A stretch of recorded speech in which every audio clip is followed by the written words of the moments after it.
So today we're here talking about the Equitation or Fences course, and we have Jessie Johnson is here. She actually was my youth kid at the age of 12, and all through her amateur and then on to being a pro. So I'm super proud to be here with her. We make a great team.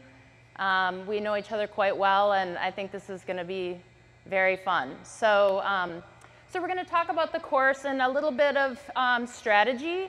I've judged this in 15, 17, and 19. I've judged the youth world, so I can kind of tell you my perspective as a judge and what I look for. And then we're going to talk about what the course presents and what questions that need to be answered and how you're going to go about that. What I want to start off with, and I think some of you have heard this before from me, but for people that are new, I really think that first impressions are probably the most important. That is where I form my opinion. When you come in the ring, I'm kind of getting a feel of what that partnership looks like with your horse, what the strength of your position is, and your choice of how you get to the first jump. Because for me, there's several ways to get to the first jump. If you have a horse that maybe needs a little extra time, or maybe there's some of you that get anxiety when you get in the ring and you're not really comfortable just cantering off. You might see somebody else going in the ring and cantering directly to jump one. That's their strength. Maybe that's not yours. Maybe you need time to settle down. That's totally normal, especially here at the Youth World. So what I encourage people to do is, know yourself, know what your strengths are, know what your weaknesses are. This is your first impression. This is your biggest moment, I think, of the course to set the tone for the day. So what you can do is you could pick up the trot and you could trot up the side, and the judges are going to be over there, and it's going to be quite spooky with where the judges sit. Maybe your horse needs to take a look at that, and that's okay. Maybe you can trot gently by in a posting trot or sitting trot, whatever you do well. Go across the diagonal, go all the way to the end of the ring, and pick up your canter. That is totally acceptable. And I think it's cool when you come in the ring and show a lot of presence like Jessie is. You're showing your change of direction, your change of diagonal. She's showing her horse that's forward and connected, and it looks like she's ready to get right down to business. So I love that way of going in the ring, and that might work for a lot of you, and that's lovely. Another option, if you have a horse that maybe is a little bit nervous and needs to canter right away, that happens too. So typically what I'll do is if I have a horse that likes to just get right to business and I'm not going to fight them, I'll just pick up the canter right from the gate, and then I'll choose my track. There's 2 tracks or 3. You could go up the side of the ring on the left side of the jumps and go all the way down and around and come up the side to jump 1. You can choose to go up the quarter line and come all the way down and around, or you can go through the middle of the ring. So what we're going to do is we're just going to demonstrate all 3 approaches, and all 3 approaches are completely acceptable. You're showing the judge exactly how you're going to shine, and you're going to put your best foot forward. What I will tell you is if you do choose the inside track on this side of the jumps, it is the handier option. Is it credit earning? It's only credit earning if you do it well. So if you're going to take a chance and do something a little risky, that's wonderful.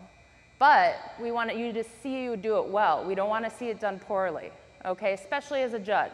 My least favorite thing is when they walk in the ring, they pick up their canter, they go directly to jump 1, they're way too slow, they pull, they chip, and then they miss, and then it's a 10-point penalty. So I would rather have somebody maybe take a little time, get their pace, it's a preliminary, and then give themselves a better chance to jump 1. So that's your decision. So Jessie's going to show, why don't you just show like trotting up the side, pick up the canter, and just jump 1. Yeah, so this is the kind of big, you saw the trotting up the side across the diagonal, picking up the canter, that's 1. Another one is she can walk in the ring. You could post the trot or sit the trot, whatever you do well. You could pick up the canter immediately. These are your choices, and this is what you're telling the judge. This is what you're telling me is your comfort zone.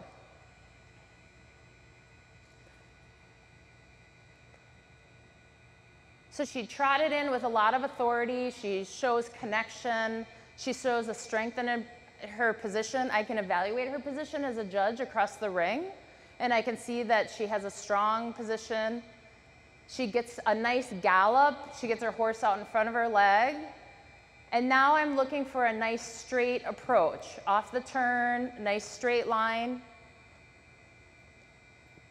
Good, perfect. So she just matched the jump to the track. I thought that was excellent. What I really would like to, you got to think about where the judges are. They're there, right? They're watching you from behind. So you have to make sure that your horse is totally straight, even though you're jumping it slightly right to left. You want to make sure that your track stays nice and straight. So Jess, why don't you go ahead and do the inside turn now? So now Jesse's going to show the more handier track, the more credit-earning track. She's going to stay on the quarter line. So it's a little harder to get up to pace. You have to be a little more of an aggressive rider. You have to really be good at shaping your track to show the inside bend around the turn. It's a little shorter track back to jump 1. Good. And then she sliced it a little bit from right to left. So definitely credit earning. Good, go ahead and walk. So do what is best for you. Don't get sucked into, well, that kid who's the big winner is going on the inside, I have to do it. If you don't do it well, it's not going to do you any good. So choose the track that works best for you. Okay, so that's the first part. The first jump is probably the hardest one of every jump out here. So then after jump 1, you're going to come across the diagonal, and the first line is away from the gate, which I think is a big ask. It's a big question. It's somewhere where you have to ride a little more aggressively away from the gate. It's typically the first line is always the most forward line, and then you've added going away from the gate, which they go slower. So it's showing the judges how effective are you going away from the gate, keeping your horse straight, and getting them to march down the first line. So you're going to come through the turn, you're going to get straight, and it's just a nice 6. You're going to land, you're going to press away depending on your horse's stride. I always like to press away from the first line, even if I'm on a big strided horse, to make sure that they stay straight and they know what they're doing. So the next thing that comes up is the rollback. So after this very straightforward 6 line, this is where you're going to come to a turn off the right turn. Sorry, okay, so what I'm looking for as a judge is how square do you meet the gray jump? They're going to be sitting right here, and it's going to tell me a lot about your track off the turn if you turn too early or you turn too late, or your horse is crooked. This is really going to be a very exposing place to how effective you are to keep your horse straight out of a short turn and get to the middle of a jump, because they're going to be sitting right there. And then how you set that up in the middle is going to dictate how pretty of a rollback you're going to have back to the oxer. What I like is I like a nice wide track, and what I mean by that is I like to use real estate. I always think of this as like beautiful real estate. I think that it tells a lot about a rider's position if they can shape the track in a wide way with their horse bent to the inside with a nice forward motion, because it shows that they can steer between their hand and their legs between their 2-point. So what you're going to find, people that have weak positions are going to fall in, or their horse is going to get quick and out of balance, or they're going to change their shape of their body, and they're going to maybe swap off their lead or not even get their lead changed at all. So this is a big ask, where the judge is looking for you to get to the middle of that jump, and they're also looking for the balance and the fluidity off the right lead to stay, I would say, right about here and do a nice rollback to a pretty big oxer, right? So you want to give yourself the best chance possible, and you want to meet this straight. This right rollback kind of asks you, if you're weak, your horse will fall to the inside if they're off balance. So it's really important that you keep them out on the track and use this space so you can get nicely and meet that oxer right down the middle. So now you have the trot jump. And everybody asks me, like, where do I break to the trot? And do I post or do I sit? That's like the most common question I get all the time. And the answer to that is, I can't tell you, you have to tell me. Every horse is different. There's some horses that need to pick up their trot later because they get anxious. I have one that if you pick it up too early, he gets really wound up. I have other horses that get anxiety about it, so they have to break to the trot earlier to settle them down. I have some that love the sitting trot. They like the connection and they can slow them down with their sitting trot. I like horses that do the posting trot. So it's really up to you. And you're also, this is another place where you're gonna tell the judge, how much do I know my horse? How much partnership do I have with my horse and feel to know exactly where to pick up my trot? And that's totally dependent on you. What we're looking for, obviously the most credit earning way of getting to a trot jump is to canter through the turn and then break down to the trot and trot. That's like, shows handiness, it shows connection, it shows partnership, but that doesn't work for every horse and rider combination. So I always say just do what you do best for you to get through it with the most points possible, okay? So she's gonna canter through the turn. Depending on this horse, he's a little green, I think, so we'll maybe pick up the trot. You'll see kind of where she's gonna do that, maybe a little early. Yep. So after this is another question I get all the time. If my horse lands left in this bending line, do I have to hold the counter lead or can I do a lead change? You can do both. You can, if you land left and you feel comfortable holding your counter lead, absolutely you can hold your counter lead. It's a bending line.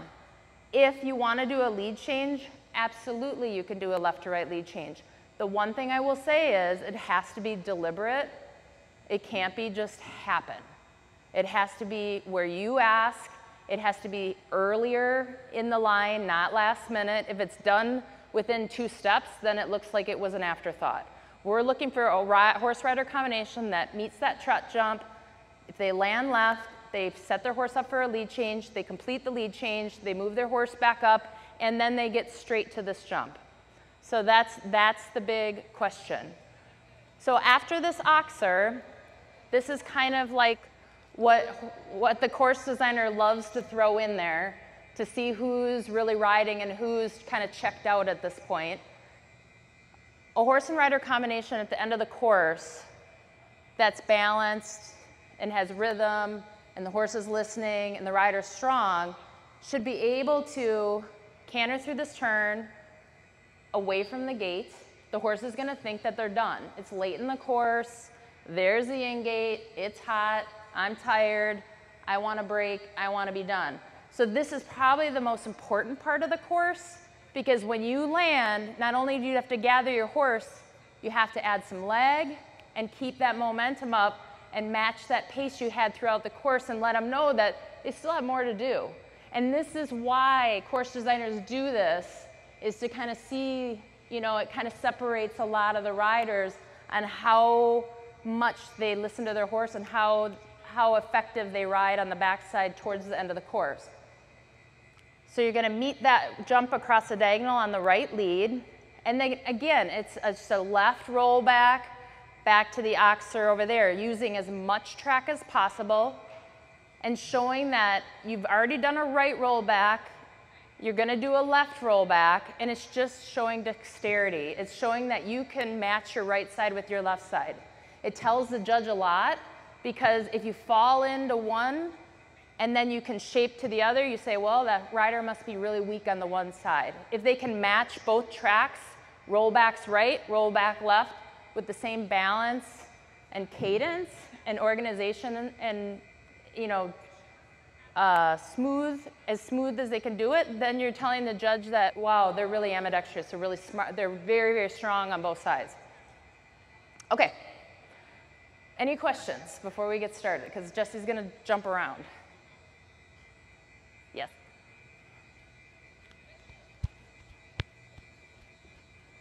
Sorry.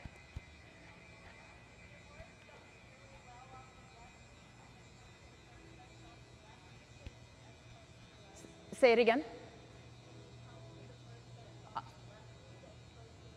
Yes. Yeah, that's a great question. Cindy just asked, can you jump the jump? If her horse is really good off the left lead and confident off the left lead, can you get to jump 1 off the left lead? And the answer is yes. And she knows her horse is more comfortable off the left. He's stronger after the left. There is a little opening of the door from the in gate. You could either trot a circle and pick up a canter, or you could just pick up your left lead canter and you come through here. It's very handy. It would be credit earning if done very well. So great question, Cindy, for sure. You can come off the left lead. There's room, for sure. Any questions? You ready to see Jessie do it? You did it all day, so we'll see. Watch it done beautifully, I'm sure. Yes. All right. So she's chosen just to pick up her canter and get right up to a gallop. She's going to go on the quarter line approach, so the little shorter, more credit earning approach. So she has to be pretty effective to get her horse out in front of her leg and shape to the inside. And then she needs to straighten. Very good, nice and soft. Good. She took her time for the lead change. And I like how she stepped out there, because she knows she's got to get a little gallop going away from the gate to make this 6 work. Good, now she's going to ride away. Good. Now she's going to show how she can get her horse back and organized. And then she's going to make sure she gets to the middle of this jump, right down the middle. She's showing that she can keep him straight. Very good. She steps out, but she keeps a little gallop because this oxer is a little big, so you want to keep it nice and forward and flowing. Beautiful. Good. She takes the time for the lead change. Break down to the trot. She's going to let this trot just jump come to her. Good. She landed right, so she's going to ride up. There's no really amount of strides there. She's just going to ride it off her eye and stay straight. Good. And then right here, she's going to tell her horse to keep going. Yeah, so I saw that as a judge. I'd be like, oh my God, I love this rider. She's so effective. Beautiful ride. Good, and then she's going to do the lead change. Her horse is a little more right-leaded than left-leaded, so she did a great job getting organized, doing the right to left lead change. Really good. Excellent. And then don't forget your trot circle at the end. This is where you have to show the judges, and you can sit or you can post. Whatever you do well, it does not matter, but this is a soundness check as well. So don't forget your trot circle. Good. Okay. Any questions? It was beautiful. She makes it look easy. She would qualify to the finals with that. Excellent job. A horse that looks like they're on course. The trot would remind you of the trot at the end of the course. I think the prettiest trots I see are at the end of the course when they're doing their soundness check. The horse is relaxed. They let the nose out a little bit, and they just stroke around through that last circle. That's kind of our goal for the trot. The canter should be at a pace. It's not a gallop, but it's also not slow. It's very workmanlike. It's going to look like you're on course, which is just a nice forward, free-flowing canter. So our goal for the trot is that your horse's head and their poll is right about where the wither or slightly above the wither. That's what we want. We want them to be elevated. We want them to be connected. We want them to be free-flowing. We don't want them running off their feet. We don't want them quick. We want them just to look very pleasurable, nice and forward without looking pressed or fast. And this is like a perfect example of exactly where we want these horses. When I look at this horse, like as I was judging this right now, I would say that's a beautiful shape because of the balance. When the head is up, then I see the hind end push through the horse more. I see that motor, which is so important to us as hunter riders and people who jump. Our motor is the most important thing. So when this horse is up, he's pushing from his hind end more, right? And he's coming through his body beautifully, and he's connected and light and soft in her hand. So there's a light connection, but he's still elevated, and he still has impulsion. Okay, it's not quick, it's just forward and free flowing. And that's exactly how it should look.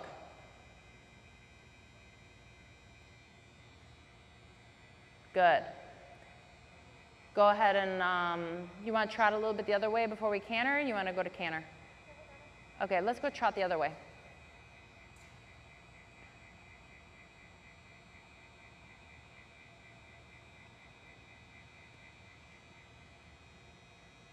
So what we're looking for is, you know, happy horses that have freedom through their shoulder, that have impulsion through their body, that show a beautiful expression. This horse looks very happy. Well, yeah, there he goes. But I love how he just hangs his head in her hand. He looks light in the bridle. He doesn't look like he's resisting her hand. It's okay she could take him a little bit, and then he gives, and then she softens. That's fine.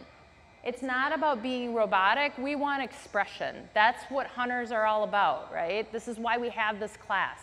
We love horses with beautiful expressions.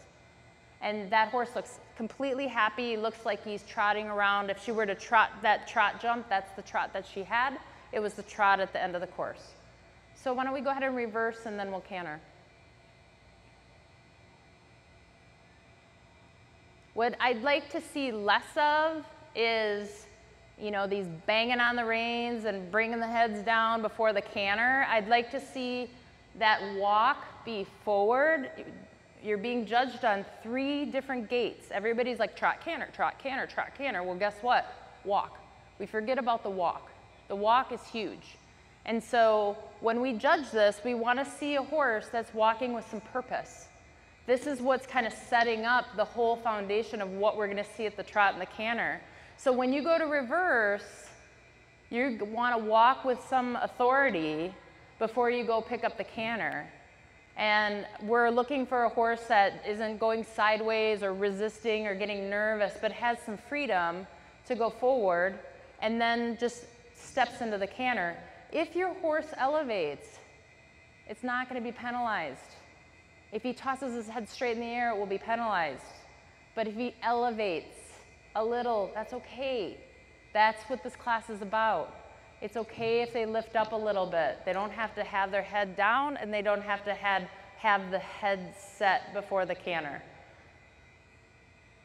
So again, at the canter, you can canter in the full seat, or you can canter in the half seat. It does not matter. You have to show your horse where he is the best.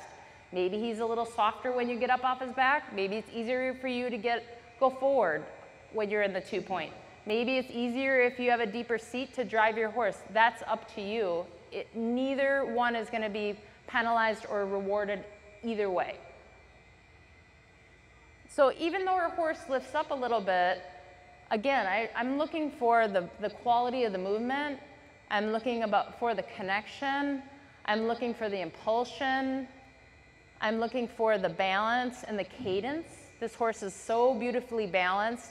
He's staying the same miles an hour the whole way. Like say she started off on her canter at 7 miles an hour and it stayed there the whole time. It hasn't gotten fast and slow. Sometimes we have to jockey around people. I get that.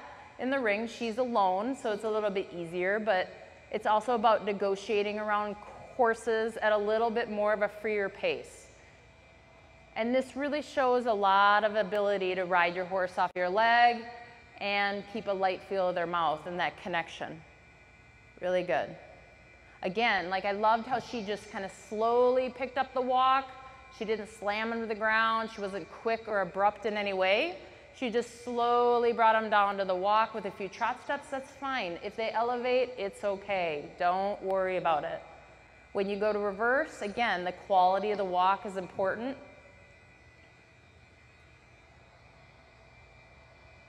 Really good. It's relaxed. It's free-flowing. He's kind of swinging through his shoulder. Good. So that was great because even though we lifted up, that's not going to be penalized. We're just looking for a nice smooth transition and then getting them out in front of our legs, staying elevated, staying slightly in her hand, and that he's cantering nice and balanced, the same miles an hour. It's not a running contest. It's not to see who can go the fastest.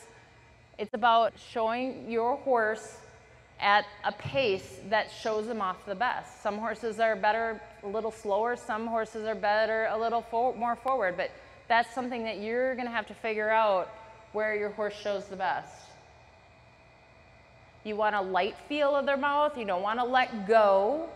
And you also don't want to have them in a full bridled position. You want just a nice, light, lay their neck out there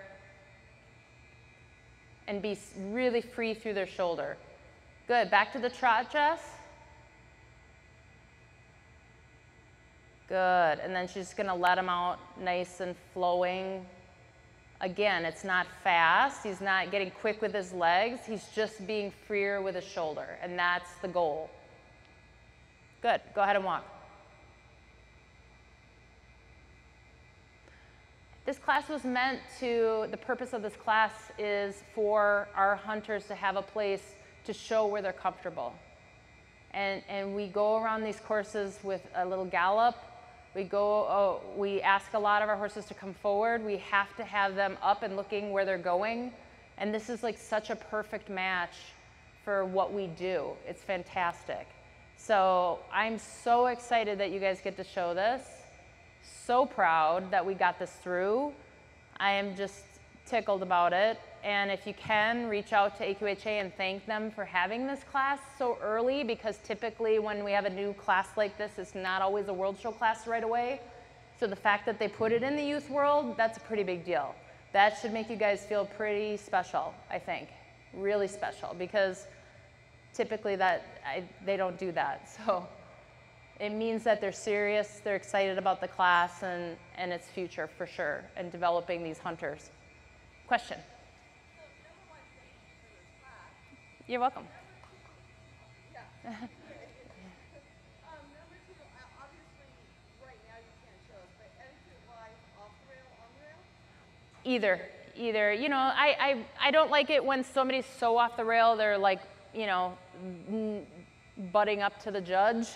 You know, I would say find a place that you can show yourself well, but there's really nothing in the rule that says you have to be on the rail or off the rail, but I would say do what's comfortable for yourself. And can you show us what's expected of an extension of those gates? An extension of? Extension of the trot or the stem. Well, we won't even ask for it. I don't even think it's, yeah, it just is what it is. Yeah. You might see people extending around really fast. And that's the thing is, you know, I think this is going to be there's going to be a couple years of this class while it finds its way. And you guys have to be a little patient with it, because the judges are kind of learning about it. We're teaching it, but until they really see it consistently. So I think people are going to kind of go, am I going too fast? Am I going too slow? You know, are people running? You know, there's going to be a little bit of a transition, but I think we just have to stick to our hunter roots of free flowing, ground covering, you know, what we do in the ring, and just keep extending it over and try not get too caught up in, well, that girl won and her horse's head was in the dirt. Well, go out there and show it again, just like you would. And keep presenting to the judges what you would do if you were in a hunter under saddle class at a hunter show, or you were in the hunter hack. You know, it's a nice free class. So, anyways, yeah. They do.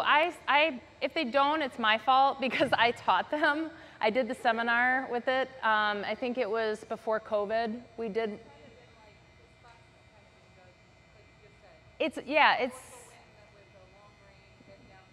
Yes. Exactly. And we had a beautiful, like the presentation that I had was literally, we took a horse that was too low and we put a picture of the same horse where it should be, and we showed like where the legs were. It was really cool. And I don't know if you can access that anymore, can you?